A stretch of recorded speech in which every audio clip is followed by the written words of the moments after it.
Morning students, class 12 এর পর কোন বিষয় নিয়ে গ্র্যাজুয়েশন করবে সেটা বাছাই করাটা ভীষণ ইম্পর্টেন্ট।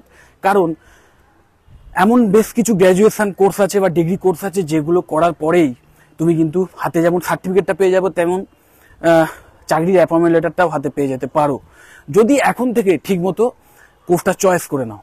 কারণ একবার অন্য কোনো বিষয় নিয়ে অ্যাডমিশন নিয়ে নিলে তারপর যদি 1 বছর 2 বছর পড়াশোনা করার পর এই উপলব্ধিটা করো যে আলটিমেটলি এই কোর্সটা করার পরে হাতে আমার ডিগ্রিটা শুধু থাকবে, চাকরি কোনো ব্যাপার থাকবে না, এবং আমার অপশান একটাই থাকবে কি না, সরকারি যে চাকরির পরীক্ষাগুলো সেগুলোতেই আমাকে বসতে হবে অথবা হায়ার স্টাডি করতে হবে।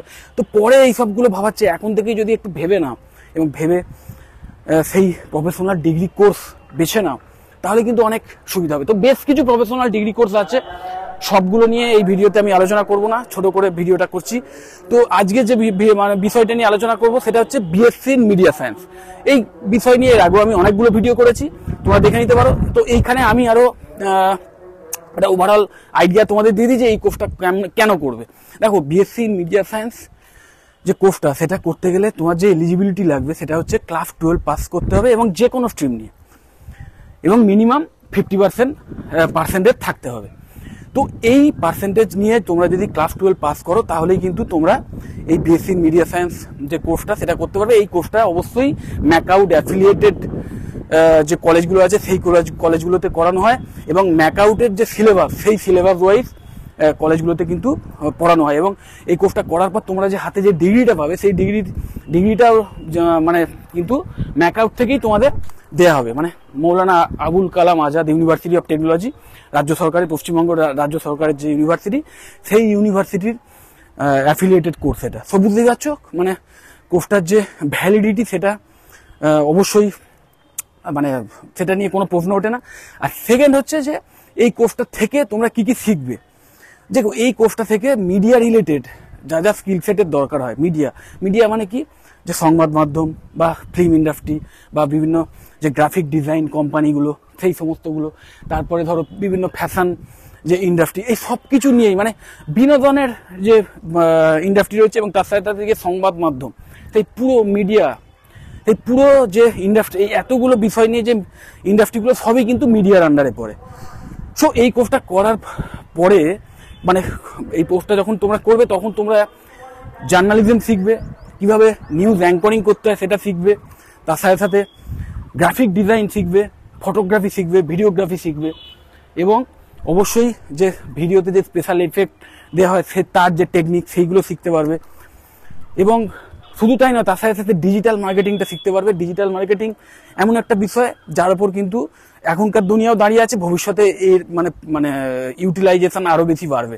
কারণ যে মার্কেটিং চলছে, যে অ্যাডভার্টাইজমেন্ট এতদিন অবধি শুধু নিউজ পেপার বা ধরো বিভিন্ন ফ্লায়ার্স বা ধরো মানে যে লিভলেট বিলি সেইটা, বা ধরো বিভিন্ন টিভিতে বিজ্ঞাপন, এর মধ্যেই যে সীমাবদ্ধ ছিল, বা বিভিন্ন বড় বড় বিলবোর্ড তার মধ্যেই সীমাবদ্ধ ছিল। এখন কিন্তু আর তা নেই, এখন কিন্তু সেটা বিভিন্ন সোশ্যাল নেটওয়ার্কের মাধ্যমে, মানে ফেসবুকে অ্যাড দেখো নিশ্চয়ই তোমরা, তারপর ধরো ইউটিউবে যখন চলে সেখানেও অ্যাড হয়, তারপর ধরো গুগলে যখন সার্চ করো তখন নিশ্চয়ই দেখেছো যে উপরে ছোট ছোট অ্যাড দিয়ে সেই বিষয়গুলো চলে। ধরো কোনো একটা মানে মোবাইল নিয়ে সার্চ করছো, দেখবে একদম মানে প্রথম দিকে দেখবে অ্যাড ব্যাকেটে লেখাই থাকে, দিয়ে কোনো মোবাইল কোম্পানির নাম বা কোনো দোকানের নাম দিয়ে বিভিন্ন এগুলো চলে আসে। তো এটাকে সার্চ ইঞ্জিন অপটিমাইজেশন বলে, তো এসইও বলে। তো এই সবগুলোই কিন্তু ডিজিটাল মার্কেটিং এর আন্ডারে পড়ে। তো এই টেকনিকগুলো, এই সমস্ত ব্যাপারগুলো কিন্তু এই কোর্সের মধ্যে শেখানো হয়, বিএসসি ইন মিডিয়া সায়েন্স। মানে এই কোর্সের মধ্যে একাধারে যেমন মাস কমিউনিকেশনের যে বিষয়বস্তুগুলো আছে সেটা শেখানো হবে, তার সাথে সাথে ডিজিটাল মার্কেটিংটাও শেখানো হবে, এবং তার সাথে সাথে গ্রাফিক ডিজাইনটাও শেখানো হয়। সো যারা একটু ক্রিয়েটিভ মাইন্ডের এবং যারা মানে একটু কি বলবো, মানে কম্পিউটারে বসে কাজ করতে ভালোবাসো, বা যারা ধরো একটু মানে আর্টিস্টিক মনোভাবাপন্ন, তাদের জন্য কিন্তু আইডিয়াল কোর্স এটা। এবং তার সাথে সাথে যারা একটু ওই ধরো মানে নিউজ চ্যানেলে কাজ করতে ভালো, ভবিষ্যতে সাংবাদিক হতে চাও, তাদের জন্য আইডিয়াল মানে কোর্স এটা। এবং যারা ভবিষ্যতে সিনেমার লাইনে যেতে চাও, যে একজন সিনেমাটোগ্রাফার হবে বা ধরো মিউজিক ডিরেক্টর হবে, মানে মানে সোজা কথা যারা মিডিয়ার লাইনে যেতে চাও, যে কোনো, এখন তো ওটিটি প্ল্যাটফর্মেও বিভিন্ন সিনেমা রিলিজ হচ্ছে বা বিভিন্ন ওয়েব সিরিজ রিলিজ হচ্ছে। তো বুঝতেই পারছো মিডিয়ার যে ইন্ডাস্ট্রি সেটা কিন্তু দিনকে দিন গ্রো করছে। তো এই ইন্ডাস্ট্রিতে কাজ করতে গেলে যা যা স্কিল সেটের দরকার হয় সব কিছুই কিন্তু এই কোর্সের মধ্যে শেখানো হয়।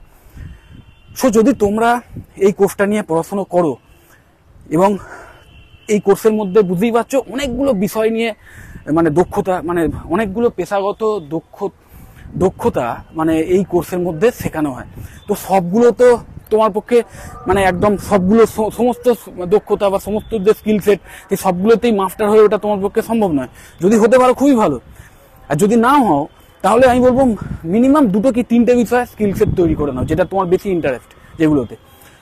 তাহলে হবে কি আলটিমেটলি ফাইনাল ইয়ারে যে ক্যাম্পাস ড্রাইভের আয়োজন হবে, যদি কলেজটা ঠিকমতো চুজ করে থাকো সেই কলেজে ফাইনাল ইয়ারে ক্যাম্পাস ড্রাইভের আয়োজন করা হয়। বিভিন্ন মিডিয়া হাউস নিয়ে এসে বা অন্যান্য এমএনসি নিয়ে এসে বা আইটি সেক্টর থেকেও এসে এই বিএসসি মিডিয়া সায়েন্সের স্টুডেন্টদের রিক্রুটমেন্ট করে কিন্তু। কারণ ওই যে বললাম ডিজিটাল মার্কেটিং শেখানো হয় এখানে, প্লাস গ্রাফিক ডিজাইন রয়েছে, ওয়েবসাইট ডিজাইনিং রয়েছে, এই সমস্তগুলো শেখানো হয়। সো শুধু মিডিয়া রিলেটেড যে ইন্ডাস্ট্রি আছে সেখানেই যে শুধু তোমার চাকরির মানে সুযোগ থাকবে তা নয়, অন্যান্য এমএনসিগুলোতেও কিন্তু চাকরির একটা হিউজ মানে সুযোগ পেয়ে যাবে যদি এই কোর্সটা নিয়ে পড়াশোনা করো।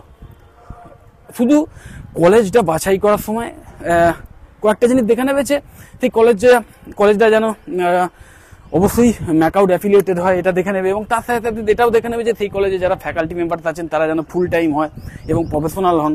মানে প্রফেশনাল মানে কি, যাদের যেন একটু প্রফেশনাল ব্যাকগ্রাউন্ড থাকে। কারণ বুঝতেই পারছো পুরোপুরি মানে স্কিল বেসড কোর্স, এটা বেশ কিছু স্কিল তোমাদের শিখতে হবে এই কোর্সের মাধ্যমে। তো যারা প্রফেসর আছেন, যারা ফ্যাকাল্টি আছেন, তারা যদি নিজেরাও কোনো প্রফেশনাল লাইন থেকে এসে থাকেন তাহলে তাদের থেকে তোমরা আরও বেটার প্রফেশনাল ট্রিক্সগুলো শিখতে পারবে, এটা দেখে নেবে। এবং তারপরে অবশ্যই সেই কলেজে বুক ব্যাংক ফেসিলিটি রয়েছে কিনা দেখে নেবে, কারণ বইগুলো দাম অনেক কস্টলি। তো যদি একসাথে 7-8টা বই বাড়িতে নিয়ে গিয়ে পড়াশোনা করতে পারো তাহলে অনেক সুবিধা হয়। এবং অবশ্যই সেখানে যে ট্রেনিংয়ের যে ফেসিলিটি রয়েছে, মানে একদম ইন্ডাস্ট্রিতে ভিজিট করিয়ে ট্রেনিং ফেসিলিটি আছে কিনা, বা ইন্ডাস্ট্রি থেকে একদম প্রফেশনাল যে আর্টিস্ট তাদের নিয়ে এসে বিভিন্ন সেমিনারের আয়োজন করা হয় কিনা, এইগুলো দেখে নেবে। এবং অবশ্যই সেই কলেজে প্লেসমেন্ট রেকর্ডটা দেখে নেবে, কি এই বিষয়টা দেখে নেবে যে কতজন চাকরি পেয়েছে সেটা দেখবে না, কারণ সেইখানে সেই সমস্ত তথ্যে অনেক সময় জল মেশানো থাকে। তোমরা দেখে নেবে যে সেই কলেজে আলটিমেটলি আদৌ প্রতি বছর ক্যাম্পাস ড্রাইভটা হয় কিনা, মানে বিভিন্ন কোম্পানি নিয়ে এসে যে ক্যাম্পাস ড্রাইভের আয়োজনটা সেটা আদৌ হয় কিনা সেটা দেখে নেবে, কারণ সেটাই দরকার। কারণ চাকরি পাবে কি পাবে না সেটা নির্ভর করবে তুমি কতটা শিখেছো বা তোমার যে কতটা স্কিল রয়েছে তার উপর। সো এটা দেখে নিতে হবে যে কলেজ তোমাকে সেই চাকরি পাওয়ার জন্যে যা যা মানে যা যা দক্ষতা দরকার সেই দক্ষতাটা তোমাকে মানে তুমি পেতে সাহায্য করছে কিনা এই ব্যাপারটা দেখে নিতে হবে। সো এই সব ব্যাপারগুলো দেখে নিয়ে, এবং তারপরে অবশ্যই এটাও দেখবে যে সেই কলেজে কোর্স ফিটা অ্যাফোর্ডেবল কিনা। সেটা খুব বেশি যদি মাত্রাতিরিক্ত হয় তাহলে কখনোই সেই কলেজে অ্যাডমিশন নিও না, কারণ ম্যাক্সিমাম কলেজেই কিন্তু আমি দেখেছি কোর্স ফিটা এমন চড়িয়ে রাখে প্রাইভেট কলেজগুলোতে, যেখানে কিন্তু মানে তাদের যে অ্যাডের খরচা, সেই অ্যাডটা প্রচুর অ্যাড দেয়। মানে কলেজগুলো এমন অনেক কলেজ আছে যেখানে প্রচুর কাঁড়ি টাকা কোটি টাকা অ্যাডের পেছনে খরচা করে, এবং সেই এক্সট্রা যে টাকাটা সেই টাকাটা তারা এই স্টুডেন্টদের থেকেই তোলে এবং কোর্স ফিটা বাড়িয়ে। তো সেই কলেজে মানে অ্যাডমিশন নেওয়া মানে তোমার প্রচুর টাকা ওয়েস্টেজ হয়ে যাচ্ছে। তো সেটা কখনোই করো না। তুমি যদি দেখো যে অ্যাফোর্ডেবল ফিজের মাধ্যমে অন্য কোনো কলেজে সেই কোর্স করানো হচ্ছে, তাহলে সেই কলেজেরও যদি এই যা বললাম যে কোয়ালিটিগুলো সেগুলো যদি ঠিকঠাক থাকে তাহলে অবশ্যই সেই কলেজটাই চয়েস করবে।